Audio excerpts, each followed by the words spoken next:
Hi అండి, ఎలా ఉన్నారు? Welcome back to our channel. First time నా ఛానల్ చూస్తున్న వాళ్ళు తొందరగా సబ్స్క్రైబ్ చేసుకోండి, ఒక లైక్ కొట్టుకోండి, బెల్ పక్కన ఉన్న బెల్ని కూడా కొట్టండి.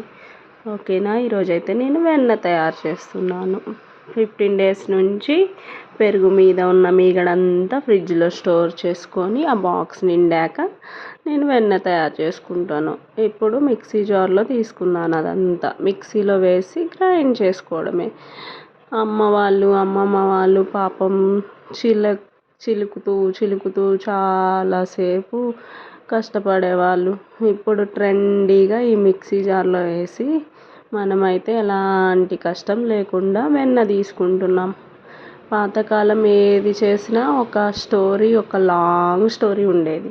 మనం ఇప్పుడు ఏది చేసినా స్వీట్ అండ్ షార్ట్లో అయిపోతాయి అన్నమాట.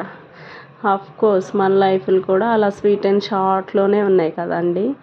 మన అమ్మ వాళ్ళు అయితే మంచిగా చేతితో చిలికి వెన్న తీసేవాళ్ళు. ఇప్పుడు ఎట్లయినా మనం కరెంటుని యూజ్ చేసే తీస్తున్నాం కాబట్టి అంత హెల్దీ ఏం కాదు నాకు తెలిసి. కాకపోతే మనకు చేత కాదు కదా, అందుకని మిక్సీలోనే వేసి తిప్పుతాం మనకు చేత కాకపోయినా.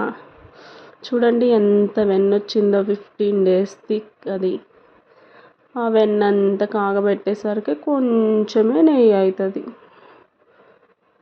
చూడండి, అబ్బా ఎంత సాఫ్ట్గా ఉందో చూడండి వెన్న. అదంతా ఒక బౌల్లోకి తీసుకొని స్టవ్ మీద పెట్టుకొని కాగబెట్టుకుంటే చూడండి, అదంతా వాటర్ పిండేసేయాలండి. తీసేసి ముద్దలాగా చేసి స్టవ్ మీద పెడితే నెయ్యి రెడీ అయిపోతుంది. చిన్నప్పుడైతే నాకు నెయ్యి స్మెల్ అస్సలు పడదండి.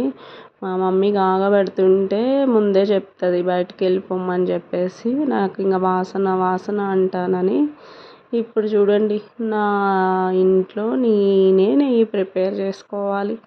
తప్పదు కదండి. అమ్మాయిలకి అన్నీ పెళ్ళికి ముందులా కావాలంటే ఎలా ఉంటాయి, పెళ్ళయ్యాక వేరే ఉంటుంది. అదే కదా లైఫ్.